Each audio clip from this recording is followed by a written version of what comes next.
तो जब से उसको पिंजरे में कैद किया गया है तो वह ना तो खाना पीना कुछ खा रहा है और बहुत ही विचलित अवस्था में उस पिंजरे में भ्रमण कर रहा है। जब आप उसका उपचार करेंगे, उसको समय से खाना देंगे, समय से पानी देंगे, समय से प्यार करेंगे, तो वो आपका अपना हो जाएगा। ये नोटिस मेरे हिसाब से उचित नहीं है। मुस्लिम का इसमें कोई लेना देना नहीं, क्योंकि कोई भी जानवर हो, कोई भी हो, प्रेम तो किसी से भी हो सकता है, हिंदू हो, चाहे मुसलमान हो, चाहे सिख हो, चाहे ईसाई हो। नमस्कार, मैं हूं आशीष शर्मा और आप देख रहे हैं न्यूज़ 9 लाइव टीवी। अमेठी का सारस आरिफ के लिए मुसीबत बनता जा रहा है। जहां एक तरफ पूरे देश में सारस और आरिफ को लेकर के चर्चाएं हो रही हैं, उसके प्यार को, उसके दोस्ती को लेकर के चर्चाएं हो रही हैं, वहीं दूसरी तरफ वन विभाग का शिकंजा आरिफ के ऊपर कसता जा रहा है। ऐसे में आरिफ और सारस से जुड़े कई सवालों पर आज हमारे बीच में लोक निर्माण संघ के अध्यक्ष हरिओम मिश्रा राजेंद्र जी मौजूद हैं और उनसे हम सारस और आरिफ को लेकर के जो सवाल उठ रहे हैं, जो कहानियां बन रही हैं, उसको लेकर के उनसे हम उनकी प्रतिक्रिया जानेंगे। तो बहुत बहुत स्वागत है आपका। बहुत बहुत धन्यवाद आशीष जी। क्या कहेंगे आरिफ और सारस के मसले पर, आप क्या कहना चाहेंगे? देखिए, जहाँ तक मैंने जाना और समझा है तो आरिफ जी कोई वन विभाग से सारस वो चोरी करके नहीं लाए, बल्कि वह दुर्घटनाग्रस्त अवस्था में था और उनके पास जाकर के पहुंचा और उन्होंने उसका इलाज किया।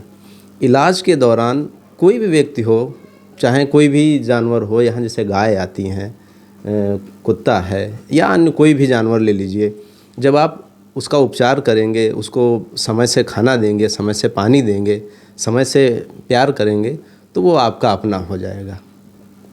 जी, जो कानूनी प्रक्रिया चल रही है उसको लेकर के क्या कहेंगे? देखिए, कानूनी प्रक्रिया का मामला तो ये है, क्योंकि सारस वन्य जीव प्राणी में आता है, तो उस हिसाब से वन विभाग के माध्यम से नोटिस जारी की गई है, लेकिन ये नोटिस मेरे हिसाब से उचित नहीं है। जी, अच्छा, लोगों को कहना है, बताया जा रहा है कि अखिलेश यादव जब वहाँ पहुँचे उसके बाद से आरिफ की मुसीबतें बढ़ गई।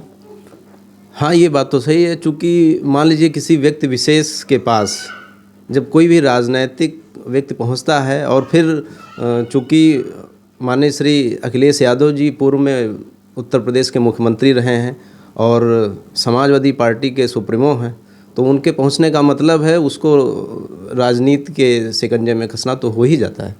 लोगों का कहना यह भी है कि वह मुस्लिम था, इसलिए उसको टारगेट किया जा रहा है। नहीं, मुस्लिम का तो मामला नहीं उठता है और मुस्लिम का ये उचित भी नहीं है। अगर कोई ऐसा कहता है तो वह गलत है। मुस्लिम का इसमें कोई लेना देना नहीं, क्योंकि कोई भी जानवर हो, कोई भी हो, प्रेम तो किसी से भी हो सकता है, हिंदू हो, चाहे मुसलमान हो, चाहे सिख हो, चाहे ईसाई हो। जी, प्रेम की कोई परिभाषा नहीं होती है और प्रेम का कोई धर्म नहीं होता है। वैसे कक्षा 7 या 8 में प्राइमरी कक्षा में हमें एक कहानी पढ़ाई जाती थी, सिद्धार्थ और सिद्धार्थ जी वाली, जिसमें एक हंस होता था और वो घायल हो जाता है। उसके बाद में वो राजा के दरबार में जाता है, फिर उससे पूछा जाता है कि वो किसको दिया जाए, तो वहाँ पे डिसीजन होता है। तो क्या वो नियम बदलने का इधर कोशिश हो रहा है जिसमें विम जी का दिखाया गया है?